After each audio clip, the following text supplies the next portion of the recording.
the conflict between Iran and the United States basically on the Strait of Hormuz. And the United States says this is international waters, and Iran says that's not the case. This is the territorial waters. And the reality is that the strait is 21 nautical miles, which is 24.4 land miles, and the territorial waters usually is 12 nautical miles.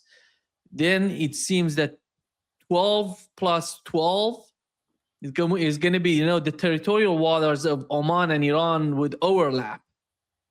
That's why it doesn't seem to the mind of Iranians, that doesn't make sense what the United States is trying to do. And Donald Trump yesterday said that he's gonna bomb Oman, and the ally of the United States. I mean, good Lord. Andrei, you remember when they were talking about the Strait of Hormuz in the initial talks, Donald Trump said, I'm okay with that. Let us be part of the toll system that you're in. Go ahead, your understanding. Yeah, you cannot take him seriously at all. I mean, you have to take him seriously as the man who lost any kind of the touch with the reality. He is a coward, and he is also very aggressive bully. That's his life, and but now he actually faces what he faces, which is the humiliating defeat of his administration and his idiotic decision driven by Israel to get United States and himself into this position. And his administration is done. He is a lame duck. In fact, I'm not going to be going any further in terms of his international status as a aggressive, essentially war criminal, unleashing the war on Iran. But the truth is, there are all kinds of the mechanisms of the law of the sea. I don't remember from the top of my head, for example, when you can go and settle the issues of this overlapping, so to speak, territorial waters. It's, by the way, this is what so those Baltic statelets, Estonia, which faces also has the shore on the Gulf of Finland, they try to play it, it's narrow. We have territorial waters between Finland and Estonia, and you cannot go as easily. It's a complex issue, but the most thing which really matters here, the fairway, this is the shipping lane through which you can get all those tankers in and out. It is within territorial waters of Iran, period. And so there are other kind of ways, but this is why there were some idiotic ideas that let's dig the canal. Some dude offered such an idea that let's place those nuclear bombs there. They will blow the whole thing, and they will give us canal. I mean, yeah, there are many idiots in the so-called think tanks. Actually, most of them are idiots. And so, but yeah, that's what they were trying to do. But reality is, no matter how you play and how you write, treaties and everything, the main way is in the Iranian territorial waters. If Trump wouldn't have started this, there would have been just normal flow of the oil, whatever, fertilizers and what have you. But the idiots unleashed this thing. And now, he, as you correctly stated, he wanted to put his own share of the toll booth. If you look at Trump's business history, everything he touched failed. Okay, everything, So, I mean, the guy doesn't know how to run business properly. And it's all over the financial machinations and all his real estate mogul or what have you. Daddy left him some heritage, so to speak, But the reality is the world is not New York City and its mafioso style real estate, which is dirty and, so. And here we are. I mean, he can say whatever he wants. It doesn't matter. Reality, like a gravity, pardon my French, is a bitch. It's going to bite you in the ass and it's going to hurt like hell. And now it did. And so We have all kinds of the symptoms, manifestations of the complete panic and decomposition of the essentially his administration and the way United States military was paraded. And pardon my arrogance, so to speak, but I warned about it 9 years ago. Well, I warned about it earlier than that, but I mean, I wrote a book on that a real war, forget about it. I mean, United States is not ready to fight it. And so there we are. Andrei, what do you make of these confrontations between Iran and the United States? They're sending messages back and forth, but at the same time, Donald Trump is trying to do his business. Last night, they tried to get one of those tankers, American tankers, in the Strait of Hormuz to pass through the Strait of Hormuz, which was forced by Iranian Navy to get back. And yeah, what is he trying to do? It's so strange what he's, the project, you remember Project rational. Freedom? And he is not rational. He actually, all his administration, second administration, is not rational. And when you look actually at what is happening, they are driven by the blackmail and control from Israel. He has a truckload of neocons obviously in his administration. He has essentially Knesset 2.0, which supports his idiotic ideas. And the more he goes, the first principle when you are in the hole is stop digging, okay? This guy doesn't understand things. First, it could be attributed both to onset of dementia, but he was always uncultured man. He was always primitive. He never read a book in his life. His level was those girls from beauty pageants. That's pretty much it. We're not going to go further anymore into him being mentioned 5,500 times in Epstein files. Let that for now rest, in the sense that, that's the whole other can of worms. Let's not go there. So yeah, he doesn't understand what governance is. He doesn't understand what strategy is. So everything about this, his idiotic idea about deals, which he loves the word deal, term deal. He doesn't understand what deal is.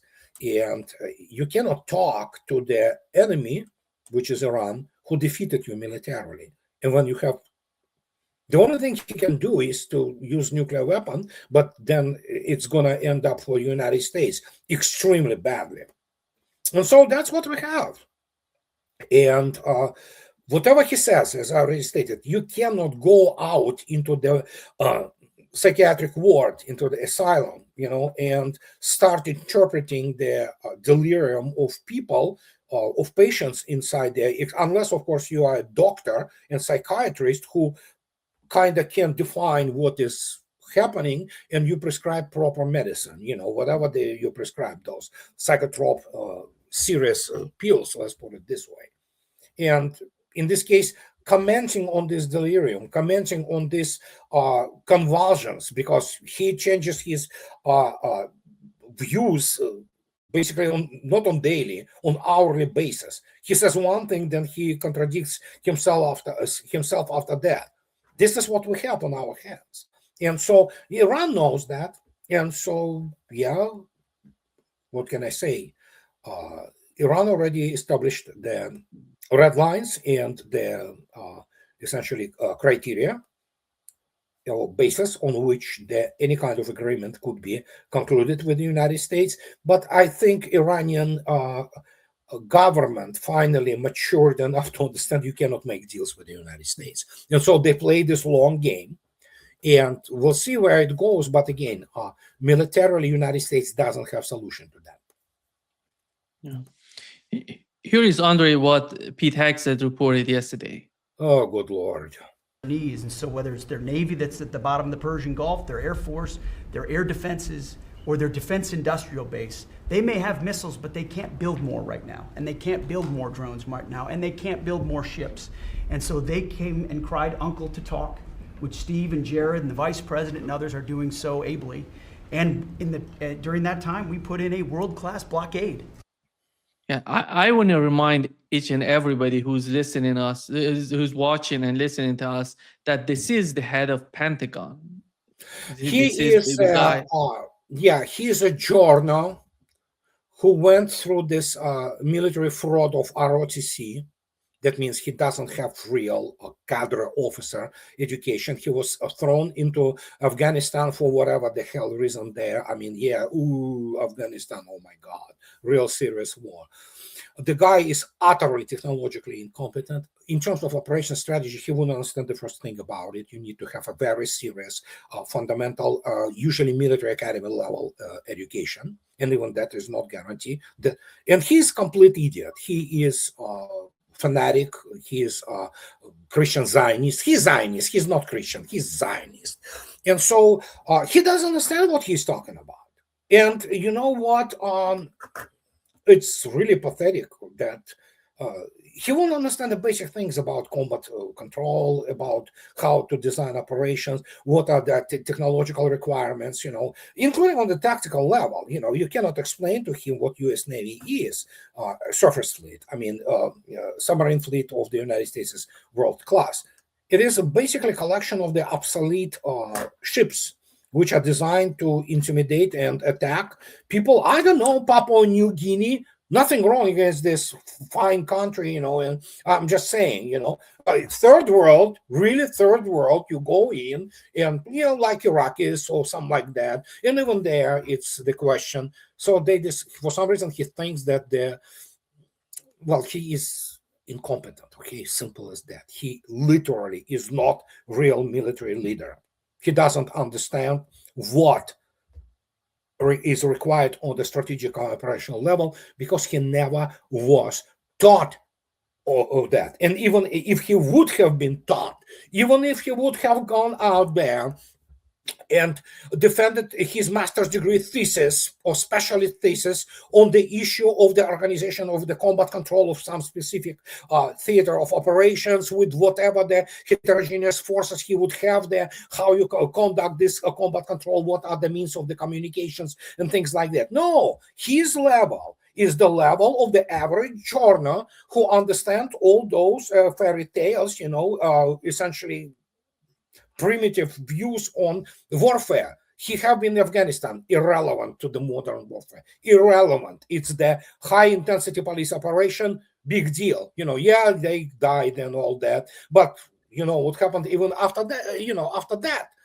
with the United States armed forces running away, essentially, on the orders of Biden. So what do you have? Did he graduate from the okay, let's go, let's say even Army War College? Did he go through the, at least, Commander General Staff College in Leavenworth, Kansas, which in itself is not much, considering the professional level of what we observed in the American top brass, which is the systemic failure across the board. But at least he would have had some, basis or foundations of which, for example, Mr. Gold, whatever his name is, this chief of naval operations today, he was pretty blunt, and he is obviously, very educated guy. And he stated to Congress, a week ago, we cannot do anything, period. U.S. Navy can do nothing. And the only way they will be able to actually demine, if it comes down to it, the Strait of Hormuz, if and only after the peace settlement, not under the combat conditions. So Pete Hegseth lies.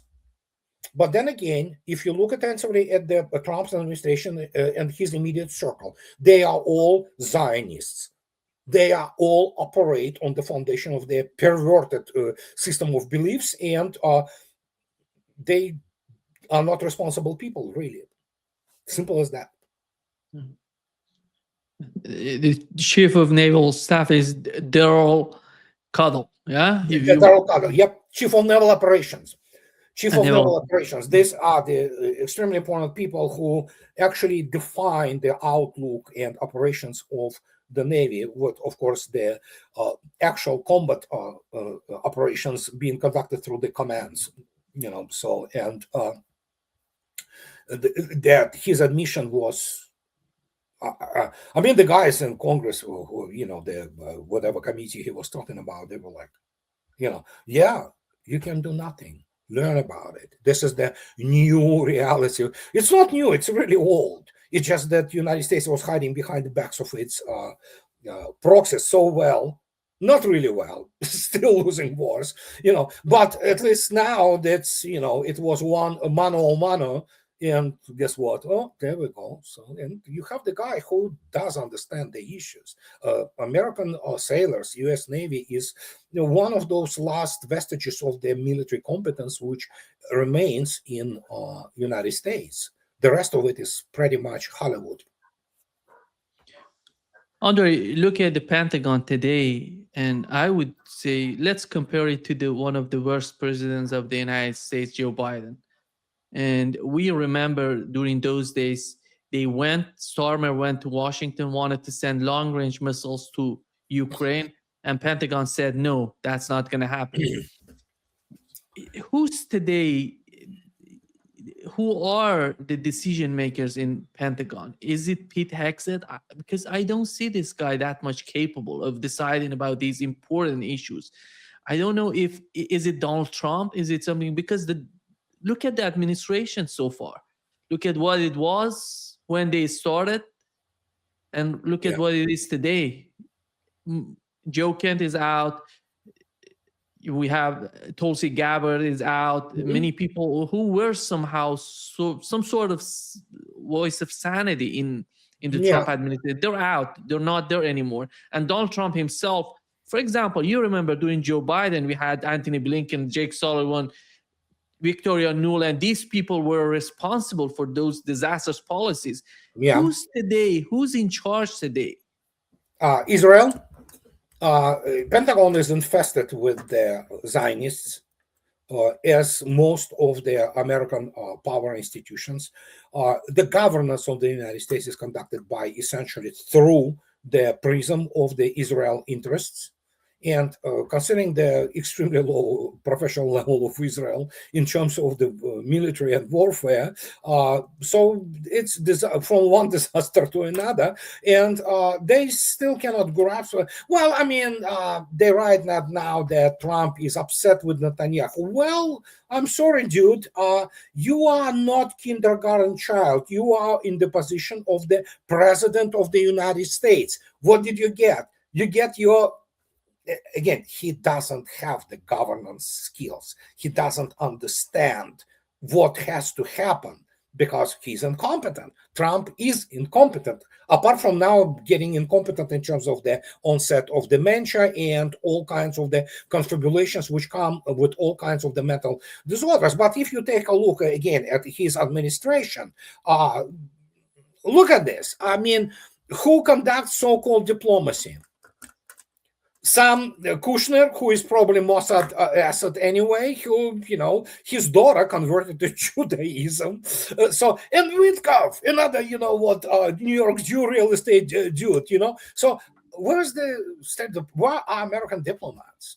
None to be seen. I mean, American diplomacy died as a craft, statecraft, long ago. Now it is completely decomposing. Mr. Rubio, who is a lawyer, and he was Miriam Adelson's, still is, Cabana boy, as is Trump, for example, So you have this collapse, decomposition of the American governance. And what can I say? I mean, the same goes for Pentagon. They still have people, obviously, who understand realities, tactical and operational realities on the theater of operation, like the chief of naval operations. But I listened to this dude, what's his name, for the Central CENTCOM commander, Brad Cooper. Brad Cooper, yeah. It's like, are you freaking kidding me? Are you freaking kidding me? These are the officers who are supposed to be the stalwarts of the military incompetence and reality, and talking in the very unnecessary, interpreted otherwise, terms that here it is, here's definition, this is what we do, this is how it unfolds, and that's it. No, you listen to them. They are PR. Again, the only guy who was I applauded him. He was absolutely nonchalant and said, we cannot do that, period. US Navy cannot do that. He's responsible for the US Navy, So, and we already saw what happened, Again, many people don't know it, but Gerald Ford is now going to be in the dock, if not already. It will have its flight deck completely torn out. It will have this gigantic radar, two-band radar, completely removed. So it will have everything removed. So this is $13.8 billion ship, which is now being rebuilt, essentially, practically rebuilt from the hull up. And you look at this. These are insane people. They don't understand what they are doing, And what can I say? I mean, I wrote books on that, but we now see this whole thing. It's like those bubbles popping up here, there, everywhere. It's just unbelievable. And so, what can I say? This is all those manifestations and symptoms of the collapse of the Western civilization, albeit United States. I don't know if we can vote ourselves from that. Europe is done. It's over. It's going to be destroyed, including militarily, if it comes down to it. And but United States, my God, what did they do to the country? Well, they did it. Oligarchy did it. So there are no democracy. There's nothing. I mean, there's just some remnants of constitutions hanging here and there, but they work hard to stop that too.